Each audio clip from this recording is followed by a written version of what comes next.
এবার দেখি হারু কি করে ফসল চাষে সফলতা পায়। ওর ক্ষেতে আমি এই ইঁদুরগুলো ছেড়ে দিয়েছি, ওর ক্ষেতের সকল ফসল নষ্ট করে দিবে। আমি যদি সফল হতে না পারি, আমি তোকে সফল হতে দিব না হারু। হা হা হা হা হা। আরে, এটা হারু ভাইয়ের জমি না? তাড়াতাড়ি যাই, হারু ভাইকে বলতে হবে।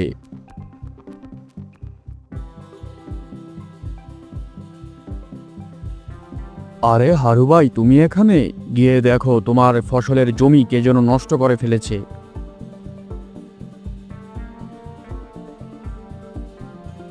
হায় হায় হায়, এ কি হলো আমার? এখন আমি কি করব? কি করে এই পাওনা টাকা পরিশোধ করব? জমিদারের কাছ থেকে কতগুলো টাকা ঋণ নিয়ে চাষাবাদ শুরু করলাম, আমার তো সর্বনাশ হয়ে গেল, আমি নিঃস্ব হয়ে গেছি।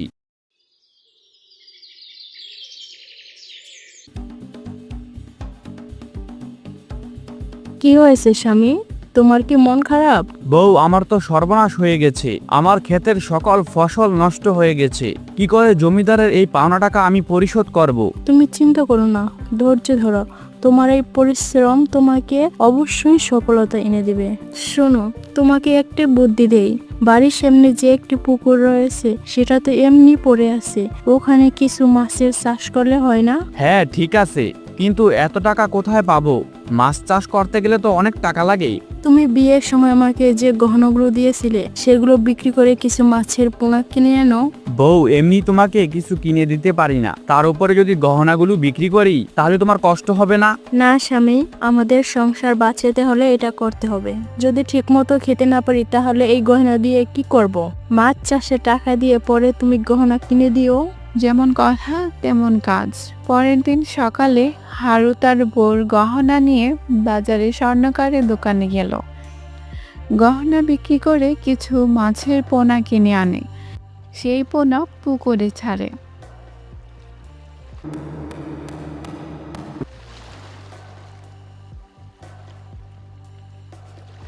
বউ, এবার আমাদের ভাগ্য খুলে গেছে, দেখো পুকুরে কত মাছ। এই মাছ বিক্রি করে তোমার গয়না করে দিব, সকল পাওনা পরিশোধ করে দিব। দেখো বউ, মাছগুলো কি সুন্দর লাফাচ্ছে।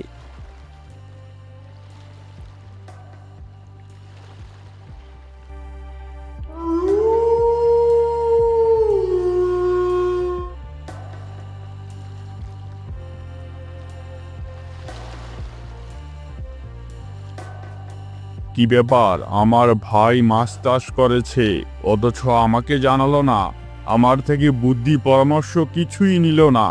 এটা খুব অন্যায় হয়েছে। এই মাছ কিভাবে ওরা বাজারে বিক্রি করে সেটাও আমি দেখব। এই অন্যায়ের শাস্তি অবশ্যই হারু পাবে।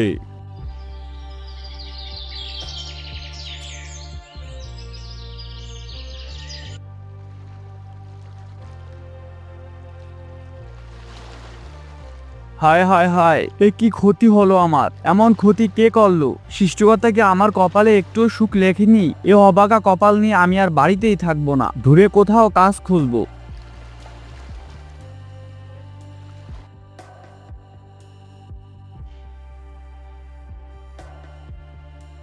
যাক বাবা, অনেক হাঁটলাম। এই জঙ্গলের ওপারে একটি গ্রাম আছে, সেই গ্রামে কোনো একটি কাজ খুঁজে নিব। বাবারে, মাথার উপরে এটা কি পড়লো? যাক ভালোই হলো, এই আমটা এখন খেয়ে পেটটা ভরবে। বাহ, আমটি তো খুব মিষ্টি। তবে একটি বুদ্ধি পেয়েছি, আমের বাগান দিলে কেমন হয়? অনেক কিছুই তো করে দেখলাম, কোনো কিছুই ভাগ্যে থাকলো না। দেখি এবার কি হয়। আরে, ওই তো আমার ভাই, কিন্তু এই কার সাথে কথা বলছে? দেখি তো একটু। ভাই, তোমার ওষুধটা একদম খাসা, পুকুরে দিতেই সব মাছ মরে গেল। তার মানে আমার আপন ভাই আমার সাথে এইরকম করেছে? ওকে তো একটা উচিত শিক্ষা দিতেই হবে।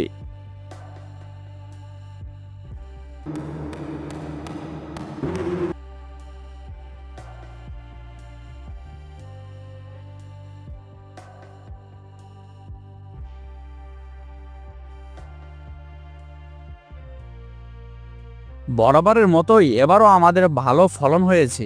ভাবছি কালকে আম বাজারে বিক্রি করতে নিব। এখনই পেরে রাখি, তা না হলে কালকে সকালে দেরি হয়ে যাবে। তবে এবার আমার ভাইকে একটি উচিত শিক্ষা দিতে হবে। যাই, বাজারে যাই, বাজার থেকে কিছু ওষুধ কিনে আনি। কিছুদিনের মধ্যে আম গাছে আম ধরতে শুরু করে। হারুর দেখা দেখি মরুও আমের বাগান দেয়। কিছুদিনের মধ্যেই তাদের দুই ভাইয়ের গাছে খুবই ভালো ফলন দেয়। এটাই সেই মহামূল্যবান ঔষধ। এটা যদি আমার আমের গায়ে একবার লাগিয়ে দেই, আমার আম যে খাবে সে পাগলের মতো ছুটে আসবে আবারও আমার আম খাওয়ার জন্য।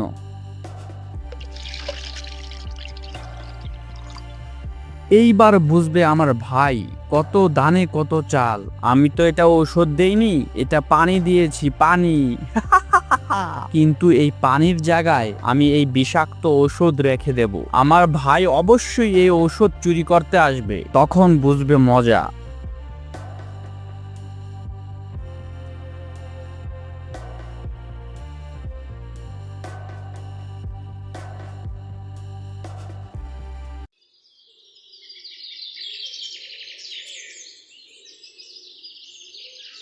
পরের দিন বাজারে লোকজন মরু আর হারু দুজনের কাছ থেকে প্রচুর আম কিনলো। কিন্তু যখন মরুর আম খেতে শুরু করলো তখন শরীর খারাপ হতে লাগলো। গ্রামের লোকজন রেগে আগুন। সবাই একজোট হয়ে মরুর বাড়িতে এলো, মরুকে পিটিয়ে গ্রাম ছাড়া করলো।